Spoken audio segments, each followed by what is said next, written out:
CBS.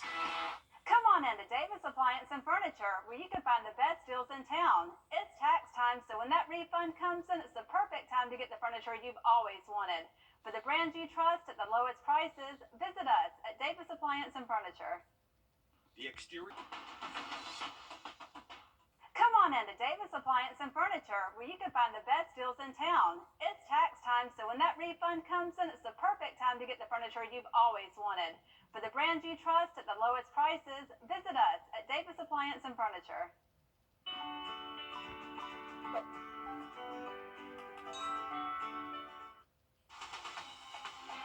Live from Augusta, you're watching News 12 live at 5. Well, the daily driving routine is off the rails with dozens of railroad closures across our area. Now, this is drone video of that work from Alexander Drive to Stevens Creek, even downtown Augusta and beyond. A lot of railroad crossings that you use every day are torn up this afternoon. Alyssa Lyons joining us live from Alexander Drive, a busy connector between Riverwatch Parkway and Washington Road.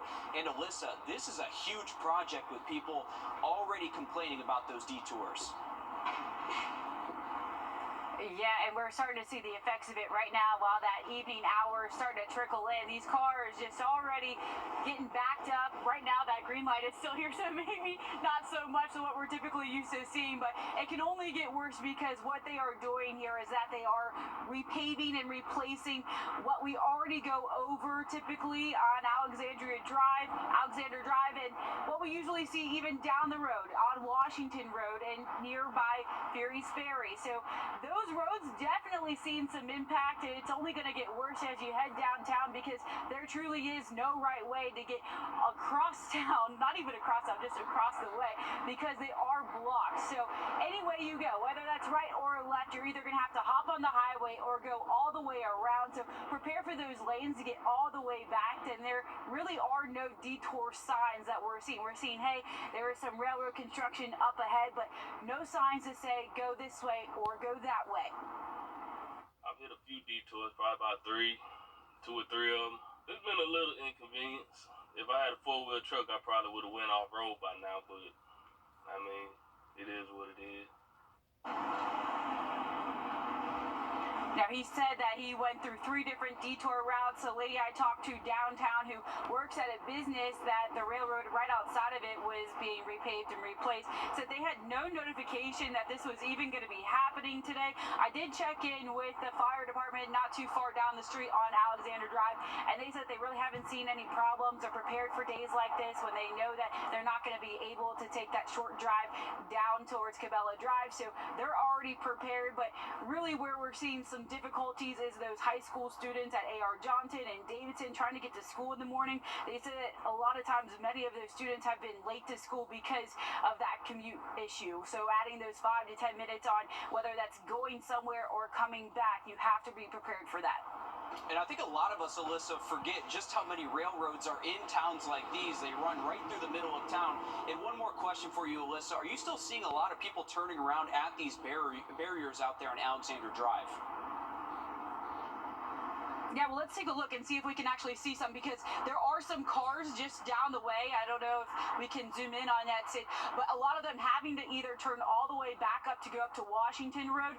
I mean, what? That's 1, 2, 3, 4, 5, 6, 7 cars and more counting that are coming down Alexander Drive that are going to be having to make that turn onto Old Alexander Drive to go all the way back or shoot right back up to that light on Washington Road. And I'm going to take you back over on this side, Will, just to show you what you're not the only notification that you know that you can't turn here. Look, it's right at the turn lane. You can't even get further. You're not notified even further beyond that. Maybe just a little bit that says, hey, look ahead. But truly no way to show do not turn here. No big flashy shine that is going to be telling you to turn around sooner. And you already see that traffic starting to build up here at that 5 o'clock hour. Thanks again, Alyssa, for being out there and updating us on that situation. And if you were not able to scan the code there on your screen for closures, we will have that on our website, wrdw.com, for you guys. Of course, we'll keep you updated with this and all the traffic woes that go on from that construction out there on all of these railroads across the CSRA. As we send things over to weather now and check in with First Chief Meteorologist Riley Hale. Riley, we're also seeing some smoke out there for our drivers. Absolutely, Will. We've seen a number of control burns across the CS area this afternoon. So if you kind of look towards the horizon, if you've been driving around town, you're likely seeing this smoky haze. We can see it from our Aiken cam. There's been a good bit of smoke for us here in Augusta from a burn that was at Fort Eisenhower earlier, and we did have our Thurman Dam cam at a burn up towards the lake. And officially, high temps did get up to 60 degrees today, so right where we should be for this time of year. And it was decent burning conditions. We just had a light southwest wind, generally sunny skies, so that smoke just kind of pushing towards town here, as we did see a good sized burn there at Fort Eisenhower that is just starting to kind of fizzle out. Not seeing anything on radar at the moment, so we are dry if you're heading out this evening. But once we get closer to midnight tonight, this system is going to be moving in. That is going to bring us the opportunity for at least some scattered showers. It's going to be clearing us east by the time we get to daybreak early Wednesday morning. So this is going to be an overnight rain event for us. A lot of us will be asleep as that rain falls, but behind the rain, we are going to find some pretty breezy conditions tomorrow, and it's also going to be a little bit cooler for us, so not quite up to the 60s out there tomorrow afternoon. We'll have much more on this forecast for you in just a bit. Let's get a quick update on your first alert traffic.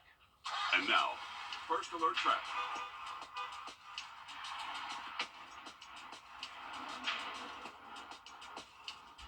All right, here's a look at the Savannah River from our cam just outside of our studios. You can definitely see that smoky haze from our view here.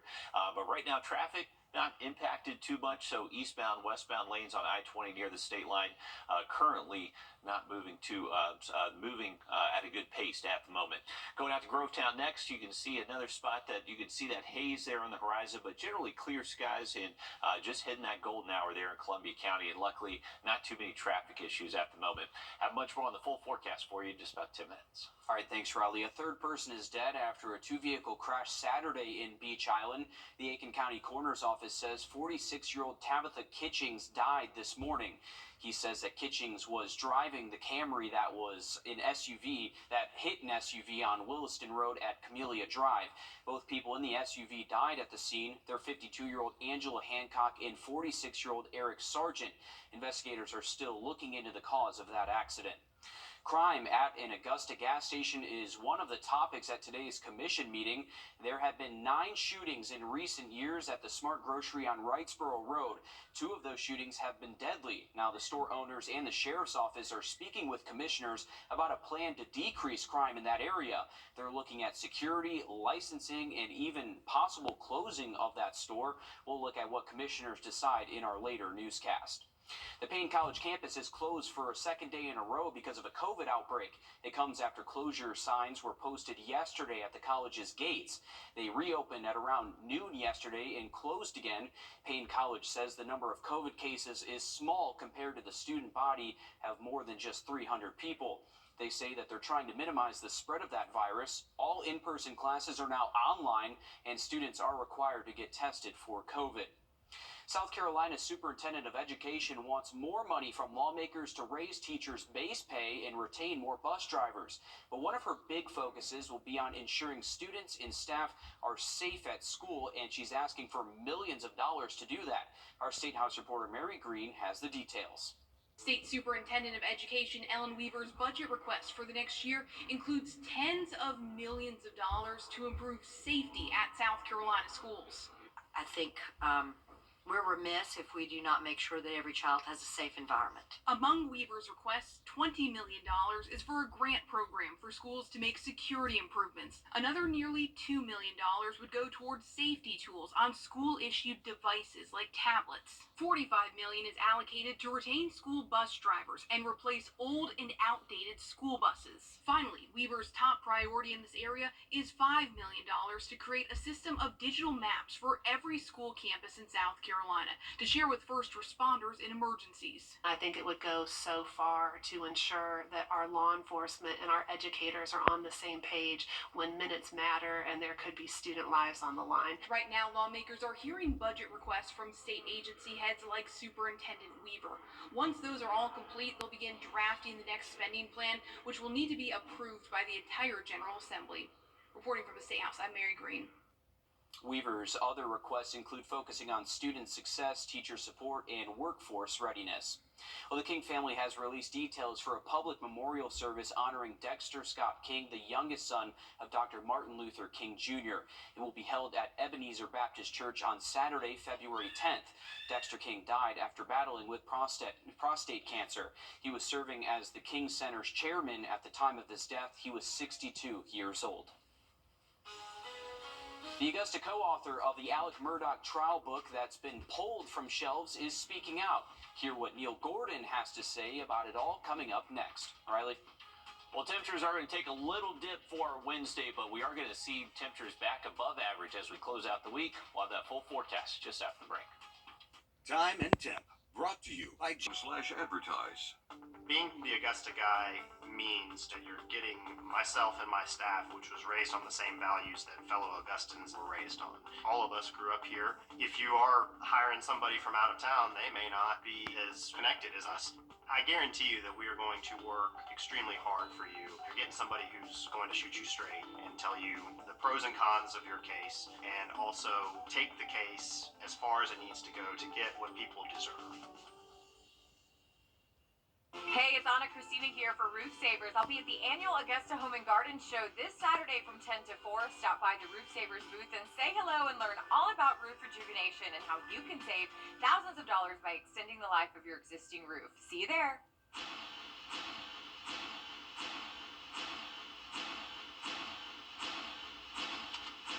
Get them before they're gone. Milton Rubin Toyota.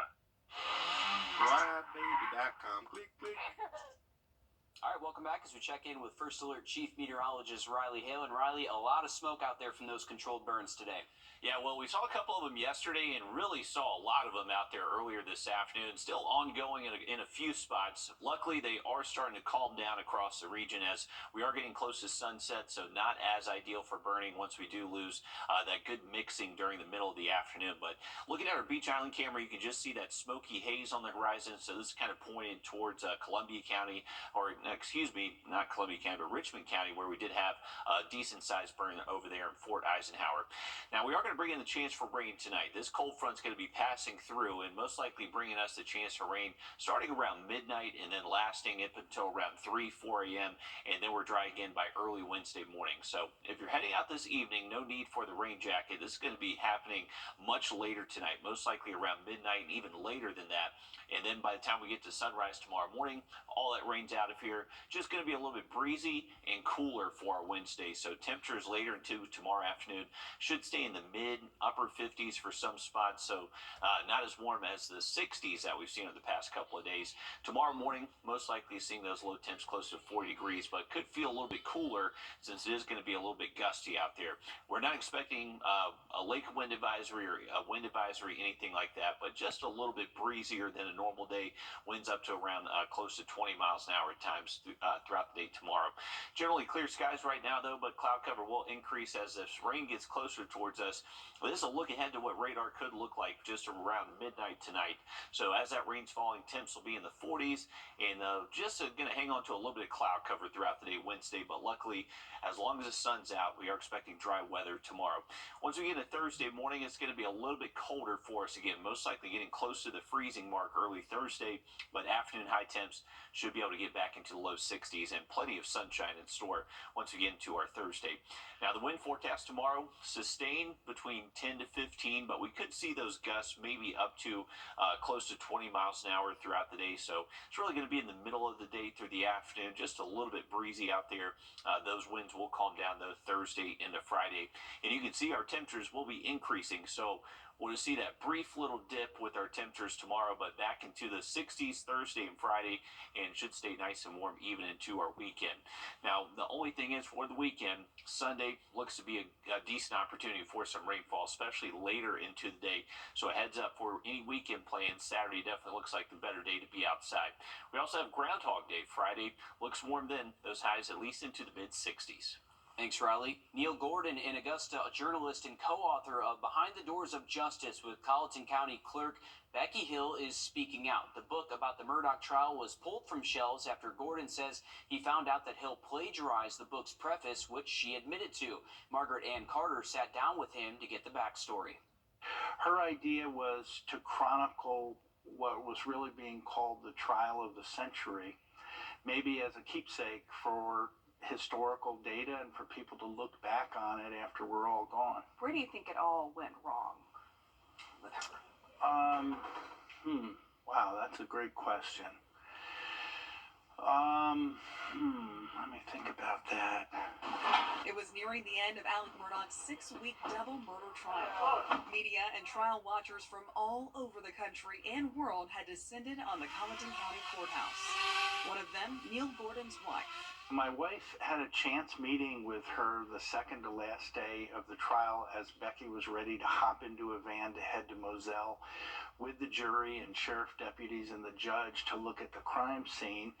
And they took a selfie together and they communicated a week or so later, and then again in another week. His wife's chance encounter with Colleton County Clerk of Court Becky Hill quickly developed into a friendship. Becky shared that she had been taking notes prior to the trial and during the trial and had been interested in writing a book. Gordon, a longtime journalist, and his wife, a photographer, offered to partner up with Hill. We spent dozens of hours either via the telephone or Zoom or even in person in the studio, and I just asked her questions and took notes. From there, Gordon says he would write a first draft, send it to Hill, she would put it in her voice, and together they would send it to the editor. The book, released several months after the guilty verdict. Around the same time, Murdaugh's defense attorneys called for a new trial. The reason? Becky Hill. It gave Dick Harpootlian and Jim Griffin a chance to read the book and look through it, and they claim that her motivation behind allegedly tampering with the jurors was to get this book deal and to have fame and to have fortune. But as I mentioned to you, there was no Madison Avenue publisher or no book deal. We actually, our families put in money together, and Amazon has a wonderful program where you can self-publish your own book. And we rolled the dice because we thought the story was so interesting. But the story wasn't done. In December, Fox Carolina asked and received 2,100 pages of Becky Hill's emails. Emails from her work at Colleton County for all of 2023. Gordon also receiving them.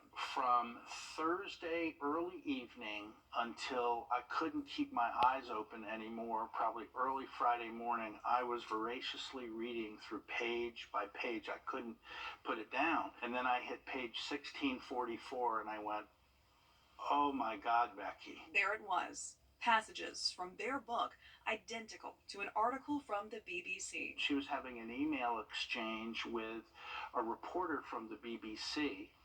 And what we learned was the BBC reporter accidentally sent this email to Becky, thinking it was Becky from her newsroom, a different Becky.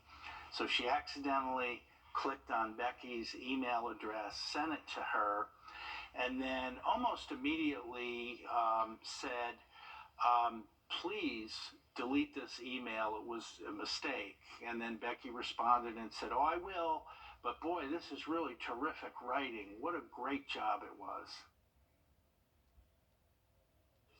And now Gordon says he's looking to the future, writing his own book about trial watchers all around the country who put their lives on hold to follow true crime cases. Gordon says he will donate his share of profit to the Stephen Smith Memorial Foundation. Well, coming up, Tony Award-winning actress Chita Rivera dead at 91. We share what she meant to the world and her amazing acting, singing, and dancing career when we return. First Alert Radar, powered by Jim Hudson Automotive Group. This right here is Confidence Associates today. Chita Rivera, the dynamic dancer, singer, and actress who garnered 10 Tony nominations, winning twice in a long Broadway career that forged a path for Latina artists and shrugged off a near-fatal car accident, has died. She was 91 years old. Rivera's death was announced by her daughter, Lisa Mordente, who said that she died in New York after a brief illness. Rivera first gained wide notice in 1957 as Anita in the original production of West Side Story, and was still dancing on Broadway with her trademark energy a half-century later in 2015's The Visit. Grant Me Hope, finding every foster child their forever home. Well, every week here on News 12, we introduce you to older kids in the foster system in need of a loving family to call their own. Today, we want to introduce you to Soraya.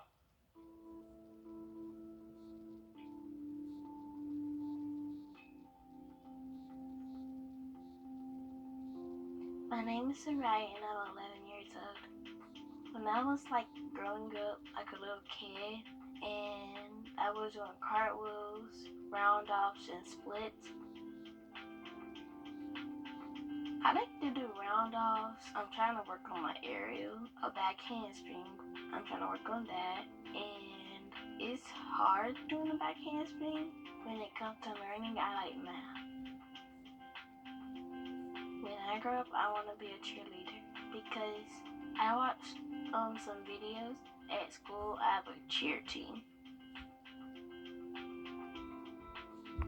Okay, my favorite color is red and black.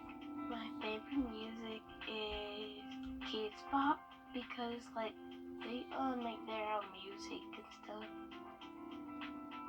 I would like to travel to North Pole because I want to see Santa. Rudolph, of course. My favorite time of year is Christmas. My favorite food is Takis. What adoption means to me is home for people like me. I am looking for a home. A big family, but not a really big family. My name is Soraya and I'm looking for a forever home.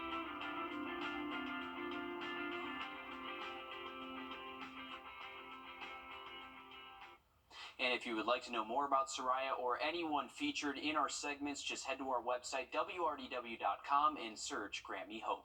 Riley? All right, thanks for that. Well, looking ahead to tomorrow morning, heading out to the bus stop, temps will be near 40. Luckily, no rain by tomorrow morning at the bus stop. And tomorrow afternoon, a little bit cooler with highs in the 50s. Another quick look at that 7-day just after the break. The Brand Smart USA. Welcome back, folks. Here's a live look over Clarksville Lake from our Thurman Dam cam, and we've actually seen this happen over the past couple of nights. It looks like a big flock of seagulls. They kind of congregate there in the middle of the lake. I think this is how they kind of stay warm on these nights when it gets a little bit colder. So right at sunset, they just form this giant flock in the middle of the lake. So we're seeing that happen now. We're getting close to sunset, but beautiful up there at Clarksville right now, and great weather expected there most of the week. Temperatures still close to 60 here in town, but we are expecting to stay above freezing tonight as our next front does move in. And ahead of the front, we're likely going to see at least a chance for a few hit or miss showers right around midnight tonight, pushing to around 2, 3 a.m. But by the time we get to sunrise tomorrow morning, that rain's already to the coastline. So we are expecting dry weather during the day tomorrow. Just going to be a little bit cooler with those temps staying in the 50s tomorrow afternoon. A little bit breezy as well throughout the day Wednesday, but we do see warmer weather by Groundhog Day. Stick with us. We're going to have much more on Live at 5 just after the break.